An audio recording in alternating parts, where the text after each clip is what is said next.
Pension धारकों के लिए आज की चर्चा किसी साधारण खबर की तरह नहीं है, बल्कि यह उनके भविष्य, उनके सम्मान और उनकी रोजमर्रा की जिंदगी से जुड़ा हुआ मुद्दा है। क्योंकि रिटायरमेंट के बाद सबसे बड़ी चिंता यही होती है कि महीना कैसे चलेगा, दवाइयों का खर्च कैसे निकलेगा, घर की जरूरतें कैसे पूरी होंगी और क्या वाकई मिलने वाली पेंशन बुढ़ापे की सच्ची सहारा बन पाएगी। आज की स्थिति में यही सवाल हर उस व्यक्ति के मन में है जो EPS 95 से जुड़ा रहा है, जिसने अपनी जिंदगी का बड़ा हिस्सा काम में लगा दिया और अब एक ऐसी पेंशन की उम्मीद कर रहा है जो सिर्फ नाम की नहीं बल्कि सम्मान के साथ जीने लायक हो। हाल के दिनों में EPS 95 की न्यूनतम पेंशन को लेकर जो बहस तेज हुई है, उसने एक बार फिर पूरे देश का ध्यान इस तरफ खींचा है। एक तरफ पेंशनर्स की तरफ से यह मांग उठ रही है कि न्यूनतम पेंशन को बढ़ाकर एक सम्मानजनक स्तर तक लाया जाए। दूसरी तरफ सरकार यह कह रही है कि किसी भी बदलाव से पहले योजना की दीर्घकालिक वित्तीय स्थिरता को देखना जरूरी है। यही वजह है कि यह मुद्दा सिर्फ आंकड़ों का नहीं, बल्कि संवेदनशीलता, सामाजिक न्याय और आर्थिक जिम्मेदारी का विषय बन चुका है। आज की तारीख तक आधिकारिक स्थिति यही बताती है कि EPS 95 की न्यूनतम पेंशन 80,000 पर ही बनी हुई है। ये राशि कई साल पहले तय की गई थी और मौजूदा महंगाई के दौर में इसे लेकर असंतोष लगातार बढ़ता जा रहा है। पेंशनर्स का कहना है कि आज के समय में इतने कम पैसों में न दवाइयों का खर्च पूरा होता है, न घर की जरूरतें, न ही अचानक आने वाली किसी मेडिकल आपात स्थिति से निपटा जा सकता है। इसी वजह से न्यूनतम पेंशन में बढ़ोतरी की मांग अब और भी ज्यादा जोर पकड़ चुकी है।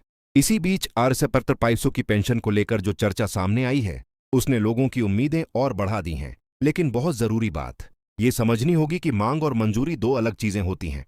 RS 500 को लेकर जो आवाज उठ रही है वह पेंशनर्स की तरफ से की जा रही एक मजबूत मांग है, जबकि आधिकारिक तौर पर अभी तक इतनी राशि लागू होने की पुष्टि नहीं हुई है।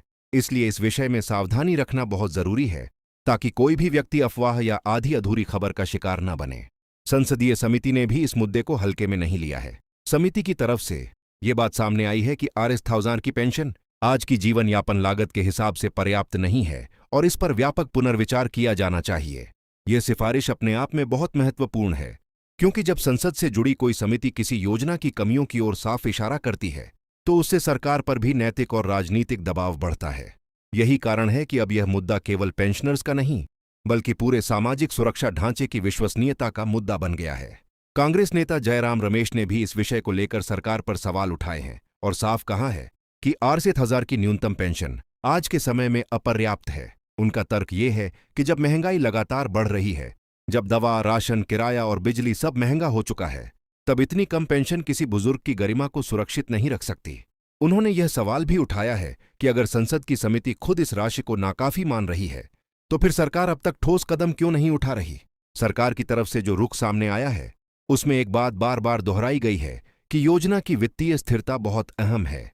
श्रम मंत्रालय की तरफ से यह भी स्पष्ट किया गया है कि सरकार EPS 95 में अपने हिस्से का अतिरिक्त योगदान देती है ताकि पेंशन व्यवस्था जारी रह सके और लाभार्थियों को नियमित भुगतान मिलता रहे। लेकिन साथ ही यह भी कहा गया है कि किसी भी बड़े बदलाव से पहले फंड पर पड़ने वाले असर, भविष्य की जरूरतों और लंबे समय तक योजना को टिकाऊ बनाए रखने की क्षमता का आकलन करना होगा। यही वह जगह है जहां यह पूरा विवाद और भी संवेदनशील हो जाता है। पेंशनर्स की तरफ से सवाल है कि अगर देश के करोड़ों बुजुर्गों की जिंदगी सम्मानजनक नहीं होगी तो सामाजिक सुरक्षा का मतलब क्या रह जाएगा। सरकार की तरफ से जवाब है कि अगर योजना की वित्तीय रीढ़ कमजोर हो गई तो आने वाले वर्षों में इसका लाभ भी प्रभावित हो सकता है।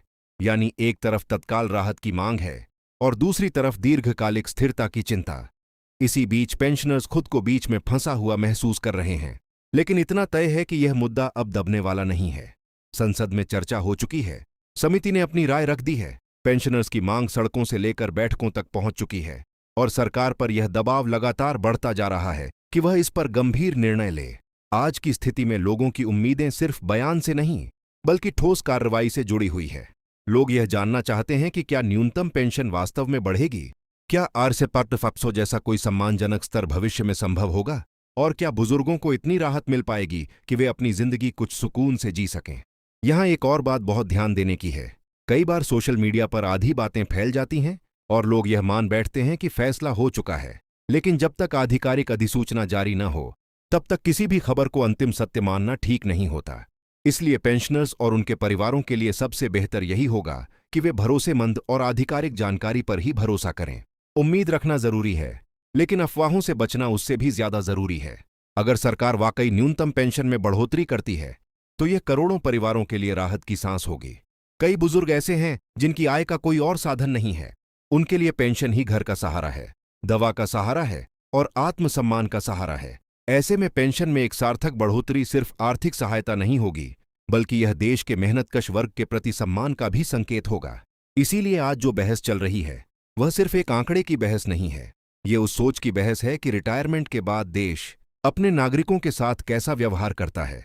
क्या वह उन्हें सिर्फ एक लाभार्थी मानता है या फिर उनके लंबे श्रम और योगदान को सम्मान देता है। पेंशन की असली ताकत सिर्फ पैसे में नहीं, बल्कि उस भरोसे में होती है जो एक बुजुर्ग अपने राज्य से करता है। और जब यही भरोसा मजबूत होता है तब सामाजिक सुरक्षा सच में काम करती है। अब देखना यह होगा कि आने वाले दिनों में सरकार इस बढ़ती मांग पर क्या कदम उठाती है। क्या समिति की सिफारिशों को ध्यान में रखकर कोई बड़ा सुधार होगा? क्या न्यूनतम पेंशन को बढ़ाने की दिशा में कोई ठोस घोषणा आएगी, या फिर फिलहाल सिर्फ समीक्षा और विचार विमर्श ही चलता रहेगा? फिलहाल इतना साफ है कि पेंशनर्स की आवाज पहले से कहीं अधिक मजबूत हो चुकी है और ये आवाज अब अनसुनी करना आसान नहीं होगा। अगर आपको यह जानकारी उपयोगी लगी हो तो वीडियो को लाइक जरूर कर दीजिए, क्योंकि आपका एक लाइक इस तरह की सटीक और जार